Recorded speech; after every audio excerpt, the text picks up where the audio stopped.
Hi everybody, it's John back with another another model final reveal video.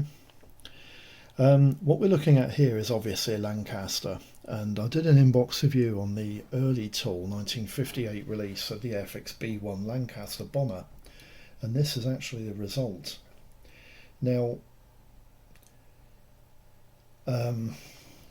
this kit has brought about a lot of sort of mixed feelings about what modelers think about this particular kit.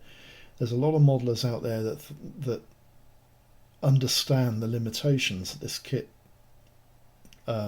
poses for modelers, but there's also a lot of modelers out there that also understand that the kit still has quite a lot going for it.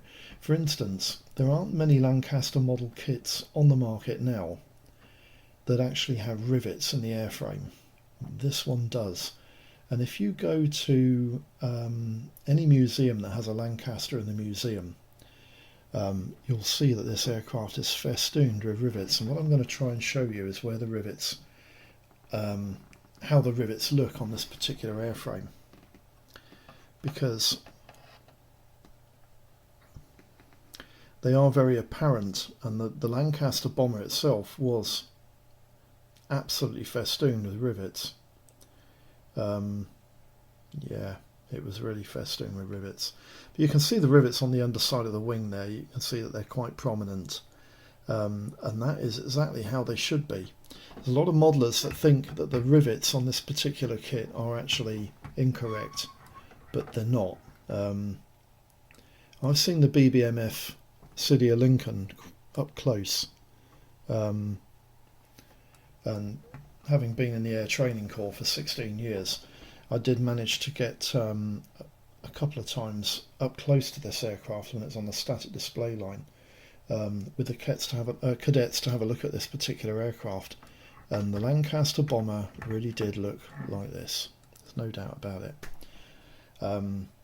It was festooned with rivets. It also has windows down the airframe. You can see them on this model here.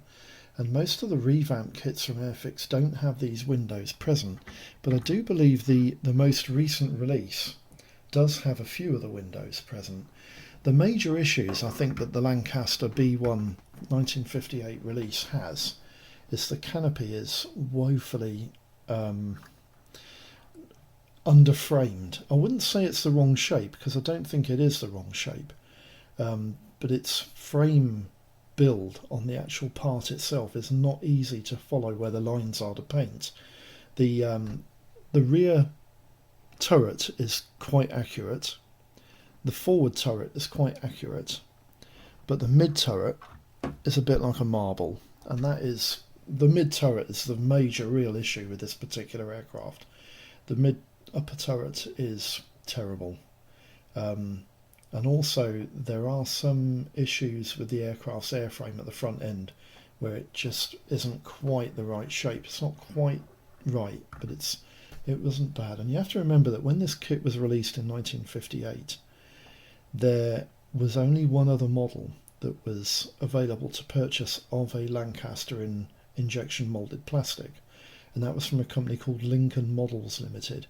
I did say in the inbox review before that I thought it was 1/72nd, but I've since found out that it isn't. It was actually 144th scale, and it was incredibly crude. It was really terrible. And if you look on the inbox review that I did on this particular kit, there is an image of the sprues for the Lincoln model, and you'll see what I mean by the fact that it is really crude. The Airfix model enjoyed the exclusivity of being a decent Lancaster model kit in 72nd scale, and I think when it was released it was the largest 72nd scale injection moulded model on the market for a long time, but it was quite quickly joined in the early 60s by two companies, releases of the Lancaster. Revell released one in 62 I believe, and Frog released one in the late 60s. And both of these two kits, the Revell kit isn't bad, but I don't think it's really as good as the Airfix kit was. The Frog kit is terrible. The Frog kit was really, really poor Lancaster model. And again, I've seen the sprues for that kit as well, and it wasn't good. The There is another model that you should be aware of, and it has limitations as well, and that's the Matchbox kit that was released in the mid-70s, because the canopy on that kit is terrible. It's just festooned with lumps and bumps where there shouldn't be, and also the mid-upper gunner. They had a better attempt at producing a mid-upper gunner, and it was the Matchbox Lancaster was probably one of the better options to buy until the appearance of the 1979 release from Airfix, the second generation Lancaster B13. And that is the model that I would recommend at the moment, over and above the fact that you can still get that kit for quite a little amount of money. You can often get it for as little as a fiver, whereas the new tool release kit from Airfix is usually around about 30 quid. But it is superb, I must admit, it is superb, but it does have one problem. The new tool Airfix Lancaster does not have any rivets on it. And if you wanted to make a very accurate model of the Lancaster, you would have to get a rivet set and put rivets onto it. Well, there are a lot of companies out there that do rivet sets for you, and they're just a matter of applying them onto the airframe, and hey presto, away you go.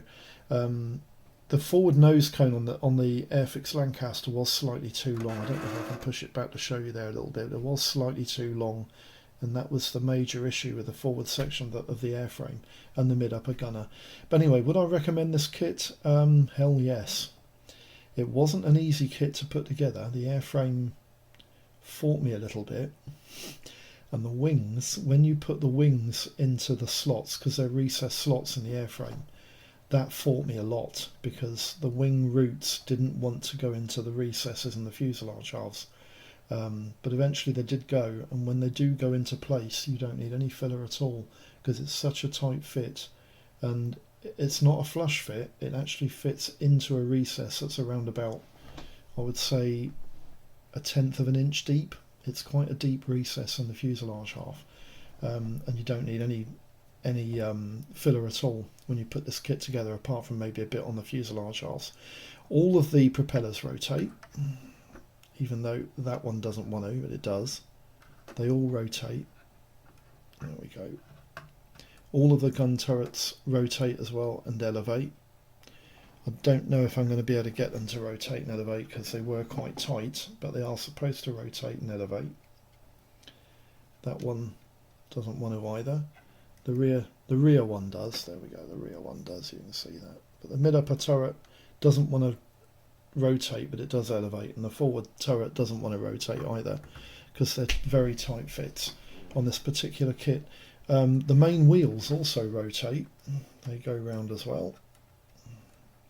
There's also another tip for a lot of modelers who may or may not know.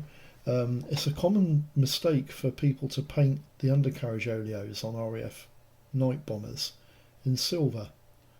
I've seen quite a number of Wellingtons and Halifaxes and Lancasters with silver undercarriage oleos, the legs that hold the main wheels in place, and they shouldn't be. They should actually be painted matte black, and the interiors of the wheel wells should be interior green. The entire interior of the Lancaster was green, even the wheel wells, but the main oleo legs were definitely matte black.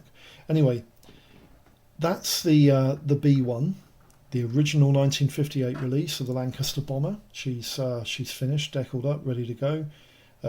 I did actually enjoy building this kit. I did build it before when I was a teenager, and I can remember saving up 2 or 3 weeks pocket money to buy this model, and I can remember how much it cost me. It was Series 5 at the time, and it cost me 78p when I bought this kit, but I only got 25 pence a week. And when you're a kid, you don't just buy models with your pocket money, you buy sweets and God knows what else. So I had to save up 3 or 4 weeks pocket money to go into town and buy this. But I was very impressed with the kit. It was a nice kit to build and put together. So anyway, that's the Airfix Lancaster, the 58 release, first generation model, Series 5 B1 Avro Lancaster bomber from Airfix. Hope this video has been of use. I hope your modelling projects are running smooth, and thanks for tuning in, and I'll see you for the next one. Bye bye for now.